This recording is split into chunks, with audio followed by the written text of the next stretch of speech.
Thank you very much, sir, for being available for this series. It's been very interesting. I know previous episode we've had to deal with your background.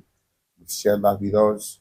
Your journey to the university, the 5 years you had to stay at home, lessons learned, the season of discovery, so to say. And we are so grateful for learning. I mean, for giving us that opportunity to learn from you. Thank you so much, sir. But now I'd like to go a bit into your leadership experience. What birthed your leadership journey? So I know that a bit of your energy came from awareness first. So, but the motivation has been to stand in for people from the beginning. That actually informed the course you wanted to study in the university. Now, the actual experience of getting to the uni, definitely you had a passion for something. Yeah. Now you had the opportunity to express and exude those qualities. So, could you just run us through the experience, the actual one, Okay. while you were in school and post school? Thank you, Dr. Cobbs. So, my first experience in leadership was from home. From home? I'm the first of four children. Oh, biologically. Yeah, biologically. Oh. So, I had the responsibility to model a lifestyle that my younger ones will follow.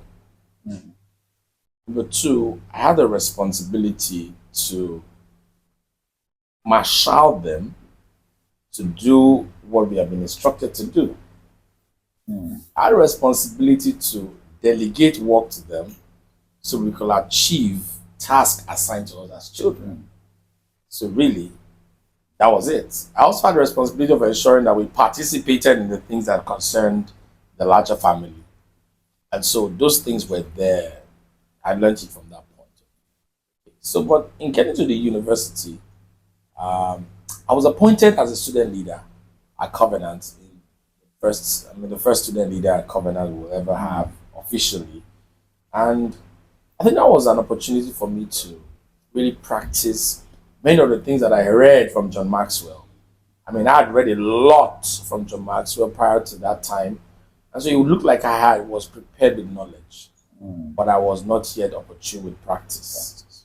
And so I started to lead from knowledge. And leading from knowledge and leading experientially are two different things. Oh. Yeah, because leading from knowledge says, this is what the book says you should do. Leading from experience says, this is what the moment requires of you.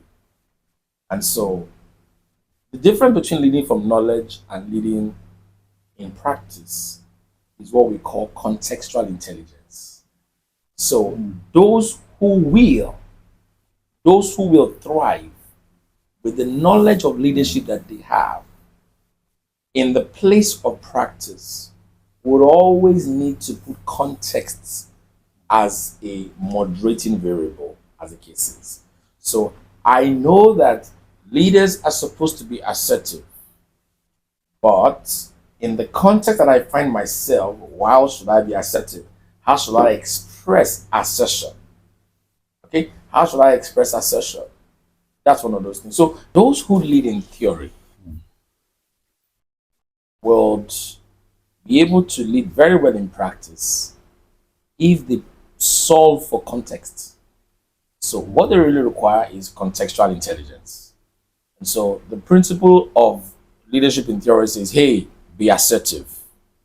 Okay, be assertive.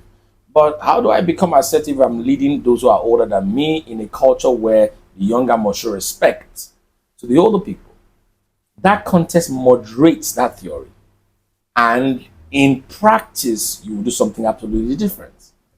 And so I got that opportunity to practice, and then I started to identify factors that will moderate my knowledge, factors that will moderate what I knew.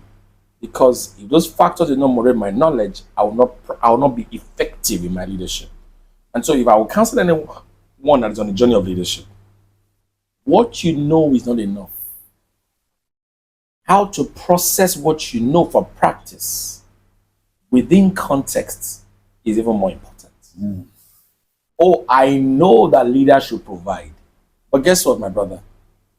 If leaders provide for people, they will go broke and they will die. The church, the the followership, the audience will gather money and bury him. In fact, they will use his resources to bury him. So you cannot be rich if you are not generous, but you can be poor by being generous.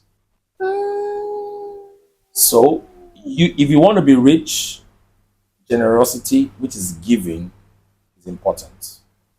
But tell me, I tell you, you can also be very poor by giving. Some people have given without control, giving out of consideration for their obligations, trying to meet all their obligations on toward prioritization of other people's needs for their stability. And what leaders do is leaders need to learn that. I also learned in leadership that you must not lead from empty.